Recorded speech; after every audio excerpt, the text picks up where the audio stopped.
puhon, paabot na mangita mo sa inyong documents, di na, hawa. Kay all of it is stored in our cloud base.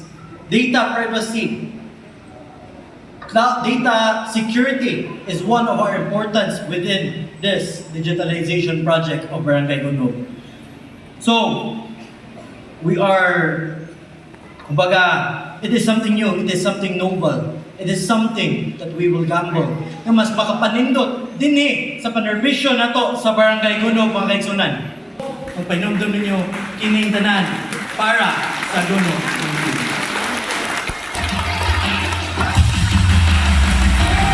Sa atong mga konstituente, mga kaigsunan, ani sa barangay nga, compared sa unang mga administrasyon sa barangay na dako yung kausaban. Unas tanan, batan-on ang kapitan. So, 30 pa man itong edad. So, lagsik kay ta para pamanerbisyo dinis katauhan sa Barangay Gunog. One of my loves for public service is to really serve the people. Considered magkugod nga growing up privileged life, matawag sir ba? So, I believe sa saying noblesse oblige, noble obligation to the people. So, I believe in serving the people din sa barangay kay yatagan mo pog mga benefits sa Ginoo nato nga makapanerbisyo sa mga tao. I served the Barangay Gunog as the SK chairman from 2018 to 2023. At the same time, I served as the SK Federation Vice President of the City of Lapu-Lapu. So public service is not really new. Samot na sa akong apelido nga naadjud Weigel, naadjud sa panerbisyo. And frankly, I'm really having fun serving the people. Di para sa uban nga maglabad din lang pero ako is makikita lang ko sa mga nisis tao nga I made an impact knowing it is part of my legacy because I know I won't be here in public service for long. I have to start my family but I'm doing what I can to help the community, to improve the community where my offsprings, my children can grow happy and nindot ang Barangay Gunog asa sila makubo. I'm willing to give the people my 110% serbisyo sa Gunobanon. At first, out of namo upat mga igsoon, I'm the youngest. Ako ay makonsider ninyo nga di jud inclined to public service. Si Konsehal Kenneth Weigel jud inclined to public service. Maybe by the will of God, the right time at the right place, ako ay napilian nga sa katawhan mudagan og SK chairman and I fell in love with serving the people. While sa katong digitalization, sir, programmer by profession to go. By profession, I am a programmer. Dagan ako program na buhat, mentors ng OJT ko na ako sa adto sa nang hotel unahan sa Mandawi kanang Copenhagen. Dagan kog system na himo nila Copenhagen inventory system and tanan.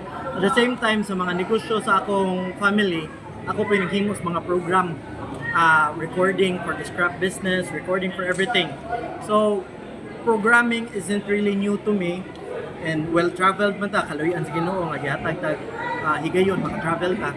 Mo nakita nako ang mga nindot nga sistema sa mga uban nasod. So I thought I am in the position to do something to improve our barangay via digitalization. Ano di mo na to buhaton?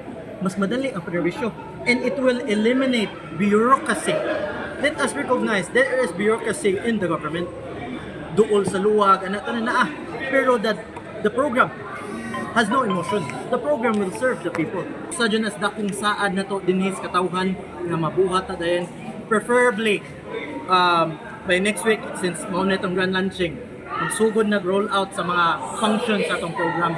Then of course, ibaw man ta nga kita nagsugod ani sa barangay, it will have its pros and cons. I recognize that. One of it is data security. Mona, I have instructed TechWorks that the data security of the Gunobanon must be secured. Why lain makatanaw sa ilang promotion kundi ang individual nga ni-register ito? We recognize nga if naani mong information sa katawhan, you can easily steal their identity. Muna, ibutangan jud ko ng stipulation sa among kontrata. Number one priority is the data privacy law of the people. We also integrated that into our system. Aron, even though if I'm abroad or if I'm in a seminar, I can easily review their documents, approve di ko ganahan malangay ang serbisyo sa katawan. What sir is, before I make a decision, I prefer hearing from all sides. Naam ko sa gobyerno, we can't have a solution for all. That is the best option. If we can have the solution for all.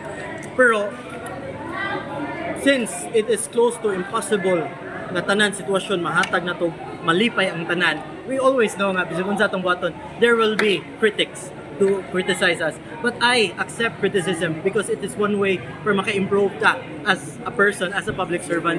So my approach being nakahandle naman ko hundreds, thousands of employees kay Chief Financial Officer man ta sa uban kumpanya sa atong amahan. I learned early on na it's better nga paminawon nimong tanan tao before mahimo ka sa imong decision. Kay if mahimo ka sa imong decision diha dayon, tingali ang grieve party masakitan. So mas mina nga pasabto na to daan why I have come up with the decision being the chief executive of the barangay.